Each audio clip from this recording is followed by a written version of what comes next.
یک نه قضیه به نام دوره شهید عقید باتمان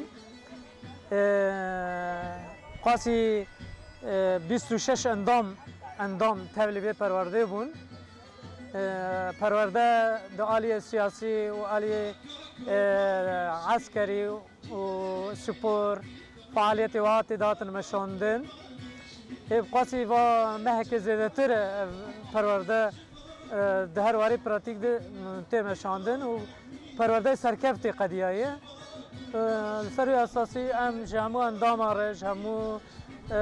گل کرد را به دوره پیروز دکن و سرکفتنیت خوازن نویم باوس قامشلو از بازار قامشلو ما از بازار سوی تبلیغ ما خوش بو پرورده زن خوش بو سری حتی تلیاوی همش مجاری عسکری با و تبسكريك يقولوا زورتنا بون زاف خوش بو استبلي مش بو قال كرد جبو ما في قال كرد باريزن جبو اف شارع داويل كوبا نيتشبو و زورا قلت سر ملاتي ماني كرد جبو جو باريزن